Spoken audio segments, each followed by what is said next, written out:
Hey, how's it going? Today I'm talking about Overcome the Dragon, Run Disney Ramps. This is Running to the Castle, a podcast for slow, back-of-the-pack Run Disney runners on a journey to running magical miles.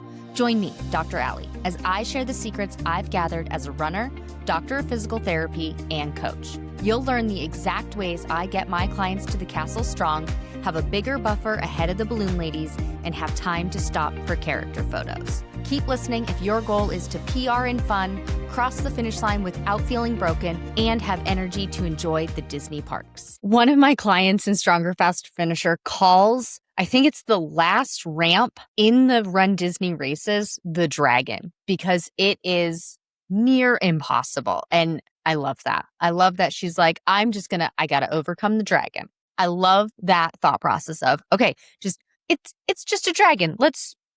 I got this, right? Not that overcoming a dragon is actually easy, but how do you actually overcome the dragon? I'm so glad you asked. If you've downloaded my training plans, you see that I recommend running different speed workouts. And you may see that it just lists them: hills, 30, 20, 10, progression run, tempo run, and that's it. And I recommend Tuesday, Thursday, you do those. Well, which one do you do? I'm going to talk about hill workout today. And I think I've talked about this in other podcast episodes, but if I haven't, I'll say it here. When you're using my free training plan, rotate between those 4 speed workouts until you get a sense of what you really, really like. Now, if you hate them all equally, keep them all in the rotation. But if there's one that you're like, hate this one, and you hate it because it sucks as a workout, not because it's hard and you need to work on it, then take it out. Like I'm not a huge fan of 30, 20, 10 when I'm regularly on the treadmill. And during the summer months, I am regularly on the treadmill. So when I'm doing training on the treadmill in the summer months, I don't really do 30, 20, 10 because it's really it's really quick, not hard. It's really quick for the turnover of the paces. That is a much easier one to do outside.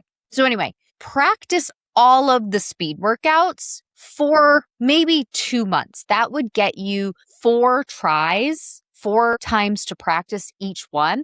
And I think that is a good enough try to figure out, do I actually like this one? Is this an okay one? And go from there. But today I'm going to talk about the hills. The hills are a solid way to improve your speed in general because you have to go up an incline. When you're going up an incline, it makes it harder for your body. Your muscles work differently than when you're on flat terrain. Your muscles also work differently when they're going downhill. But I've talked about in episodes before about how you don't necessarily have to train for the downhill, but I do recommend training the uphill. So you do get faster because your muscles have to work in a different way. So you're challenging them in a different way. And going at an angle, going uphill makes your lungs and your heart work harder. So you will get faster. Even if you never have to use those hills, if you always choose a workout that is, you always choose a race that is flat course. If you're doing all Run Disney races, you will have some hills at some point on pretty much every single race. You definitely will if you're doing the longer races that go on the highway, because you're going to have on and off ramps for those Disney highways. If you're doing a 5K or a 10K, you might not have such significant ramps, but Disney parks have dips in places, they have the hills in places. So you're going to have it at some point. The great thing about these hill workouts is that it trains you so that when it comes to race day, you get to decide, what am I going to do on these inclines? You don't have to sprint up them. You don't have to run them at all. You get to make a game day decision of, do I want to run up this hill? Or do I want to take it easy? So training them is going to help you get faster and then make that game day, race day decision that's best for you on that day. So as an example, I tend to walk the hills. That is a personal preference for me. I still train the hill workouts. I train them on the treadmill. I train them outside. I decide on race day that, you know what? I don't need to be exhausted on the hill portion. Based on how fast I can run up and then need to recover, if I do a fast-paced walk, most of the time, that is a better race day choice for me.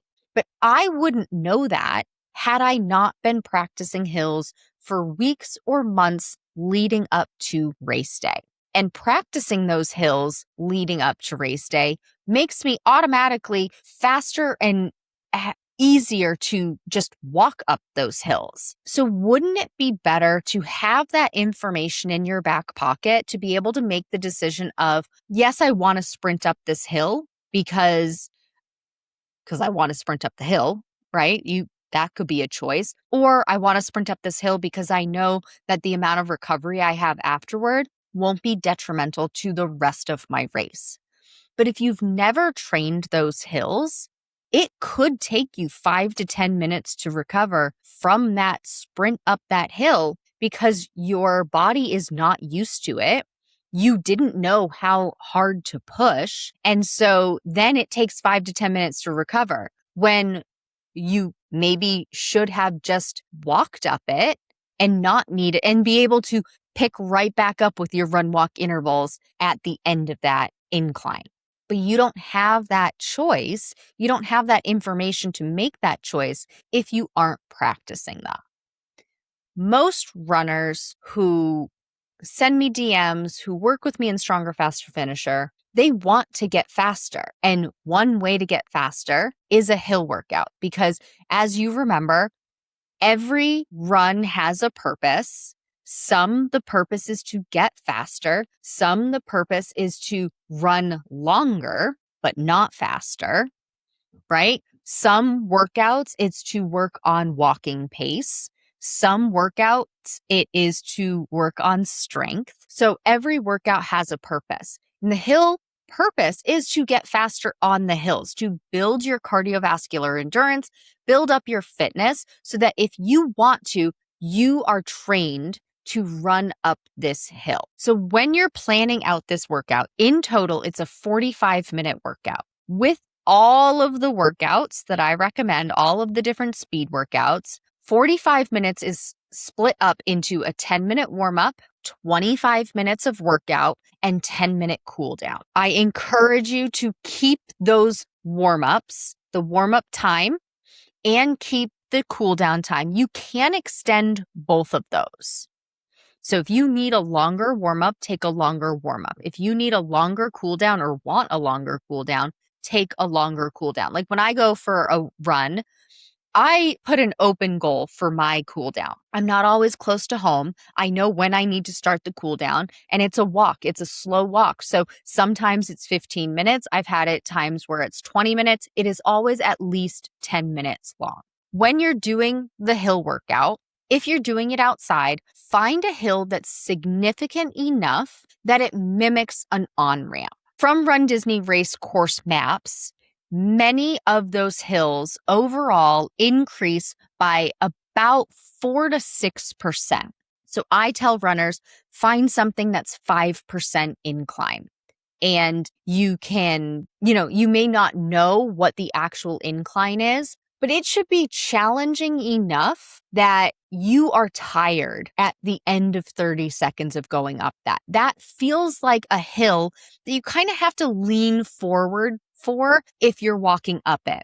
If you were riding a bike down it, you would start noticing that you're picking up speed, that the pedals are overcoming your feet, and that you are getting faster and faster, right? It should be enough of a hill that you feel that way, that you need to, control yourself. Maybe you're hovering your hands on the brakes, again, riding a bike, to kind of control how much speed you're picking up. If you're on a treadmill, set it to 5% incline. Now, I have heard that some treadmills don't have designated incline increases like that. that they are different or they don't go up that high. Always, always, always do the best you can with what you have. Most treadmills I've interacted with can go to at least 5%. But I do know that some treadmills, you're manually setting it up. So that might have a one and done percent incline. And we may not even know what that incline is. Do what you can with what you have. If you have a chance to do this outside and you have a hill near you, do that on the hill at least once a month. If you can, every time you're doing that hill workout. But what you're going to do is you want 25 minutes of working time.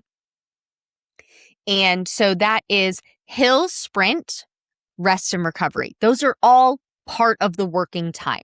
Now, many runners will tell me that resting time is way too long. I cut it short and then I go up again. I invite you, if you have that thought, to actually look at what pace you can maintain when you're doing your hill sprint, when you recover and rest shorter than 2 minutes.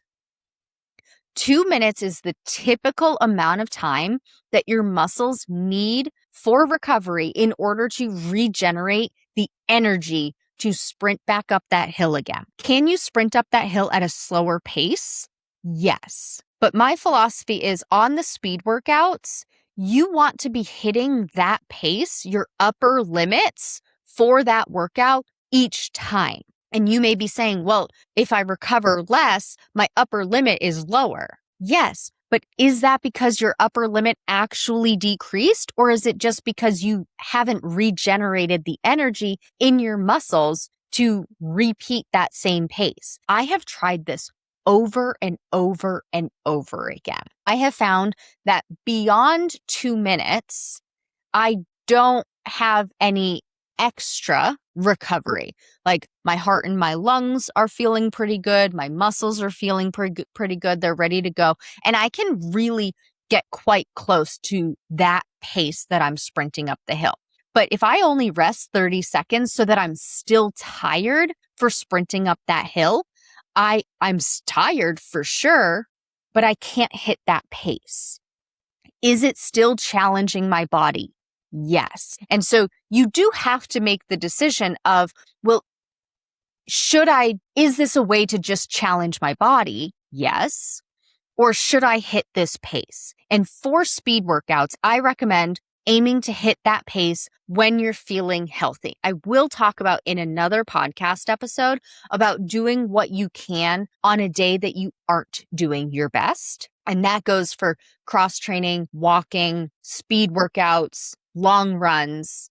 That goes for that. But let's say you're at your healthiest, you're at your typical day of feeling like you fueled well, you slept well, you're overall feeling good. I recommend trying to hit the same sprint pace each time or more. Basically go into it with, I'm going to run as fast as I can and try and hit that upper limit pace. So in order to do that, you do need to rest at least 2 minutes. If you cut it short, you may not maximize your effort in these workouts. So when you're doing this, it's 25 minutes of hill workouts. Runners in my Stronger, Faster Finisher will start with easy run. You don't necessarily have to do that. You can go straight into the hill workouts. And so if you're doing a hill sprint, it's 30 seconds of sprinting, 2 minutes of recovery. So that counts, that's 2.5 minutes. So in a 25-minute time frame, that's 10 repetitions. Now, if you have taken out 5 minutes because you've done an easy run, adjust how many repeats you're doing. But I do recommend 30 seconds sprint up that hill and then 2 minutes recovery. So walk down that hill and then stand at the bottom of the hill until your watch beeps that 2 minutes is up. If you're new to this, add a 5-minute rest and recovery in the middle. Give yourself a little bit of extra time to just recover after the halfway point. What pace should you be running? So I recommend pace testing, and you want to sprint up that hill somewhere between your moderate and your hard paces. If you're not too sure, start at moderate and then go from there. If you haven't pace tested, I do recommend you do that. You can also just go with the idea of, I'm going to sprint as hard as I can up this hill. How fast can I go for 30 seconds up this hill? And that's the pace I want. I do like having paces to look at, but it's not the end all be all, right? Like you have something to shoot for so that you know what your upper limits are. Many runners will exceed those paces when they have that. I find that having a number to shoot for makes it so that you're like, okay, I have to get, I don't know, a 10-minute per mile pace because that's my hard pace. I'm going to sprint at a 10-minute per mile pace up this hill. When a runner has that number in mind, whatever that number is for them, when they have that number, that pace in mind, they are more likely to push really hard. Because psychologically, I find that number, like to them, to me even, I'm thinking that number, I'm like, oh my God, like that's hard. I better book it. And then I put even more effort in, as opposed to when I just say, okay, I'm just going to see what I got. I'm going to go hard and see what happens. When I do that, I don't get as high of a pace. I don't hit my upper limits. But when I have a number in mind, I usually surpass it. And the only reasoning I can think of is just psychologically, I have psyched myself out. It's kind of like when you think something's going to be really, really, really bad, and then it happens, and you're like, oh, that wasn't that bad. Because it's like you've psyched yourself up, like preparing for the worst. So for this hill workout, it's like, for this hill workout, it's like, oh, that number's hard. I better really push it. And then I do. And then that's what comes out. So when you're doing this, push it. Go hard. Give yourself the time you need to recover so that you can push it each and every repetition. And then do a 10-minute cool down. These paces, this kind of speed workout will help you overall get faster, and it will help you overcome the dragon at Run Disney, overcome those inclines, overcome those hills that are throughout the parks, that are on the on and off ramps. If you're on your way to trying to get faster, this is one of those workouts that will help you get you there.